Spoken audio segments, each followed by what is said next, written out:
I would like to start with a question which is more a hope than a question, but maybe there is an answer. Is there any constitutional way to turn the Brexit to Remain?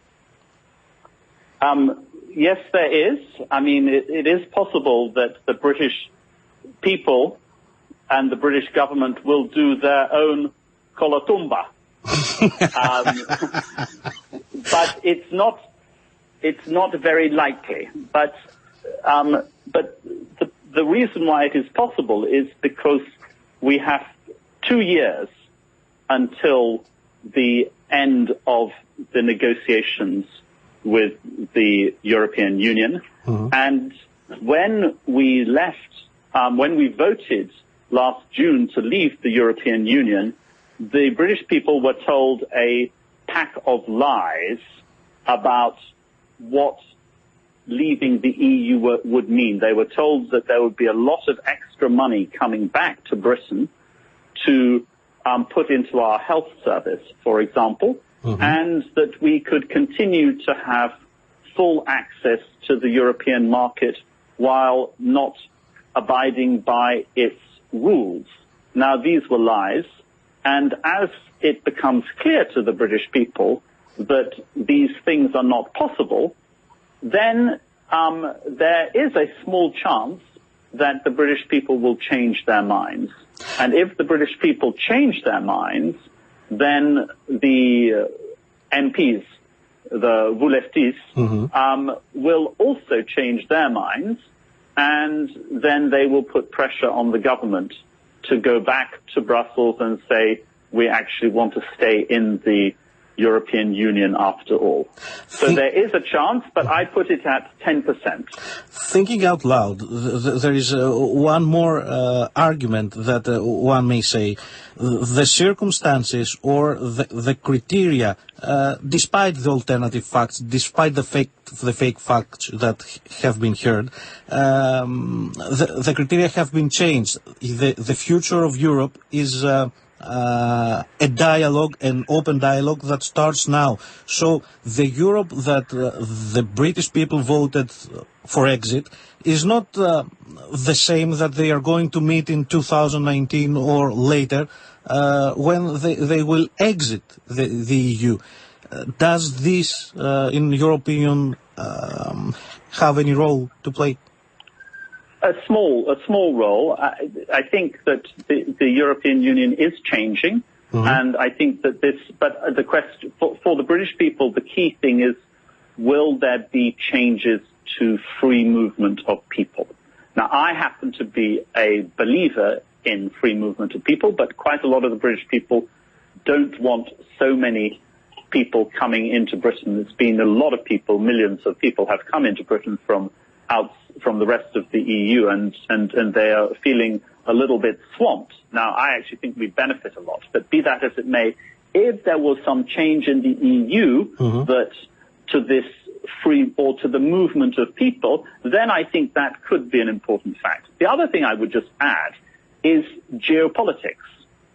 I mean, it is madness for Britain to be turning its back on our European allies at this moment in history, when we have all around Europe, Putin in Russia, Erdogan in Turkey, Syria, Iraq, Libya, all in flames, and President Trump in the White House, who is erratic, unstable, and undermining a lot of our values.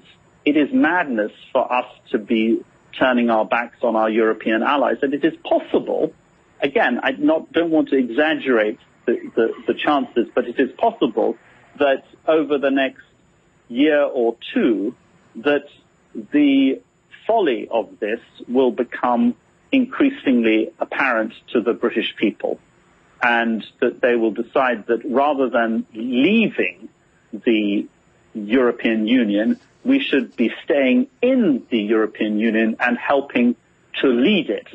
So help to lead, don't leave. That's my motto. But again, I don't want to exaggerate it. I put it this as about a 10% chance. That's clear. The geopolitical parameter is one thing, and a crucial one. If you had to put the red lines, the topics that are considered as red lines for the United Kingdom, which are they? In the red lines in the negotiations with the European Union. Yes. Well, unfortunately, at the moment, the red lines are that we must put an end to the free movement of people, and that we must no longer be subject to the jurisdiction of the European Court of Justice. These are the two most important red lines. A third one is that we must not pay the European Union a large sum of money. Now, this is going to be problematic because the European Union believes that we owe it, or will owe it, about 60 billion euros.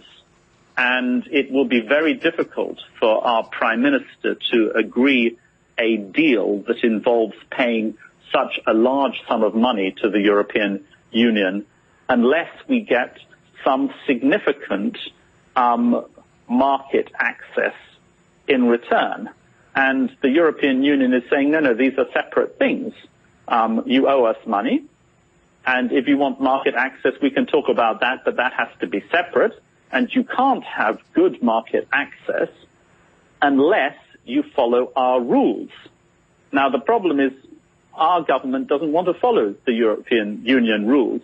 And I must say I have some sympathy with the argument that we shouldn't follow the European Union's rules when we're not in the European Union. But this is the tragedy, because at the moment we're in the European Union and we are making the rules. We have been the main instigators of the European Union's single market.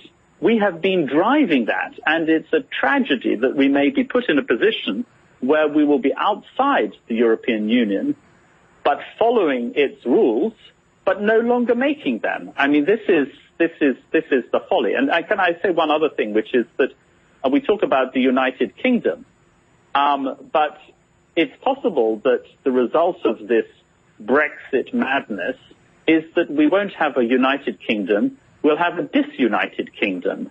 You may be aware that Scotland is campaigning for it wants to have a new referendum on independence.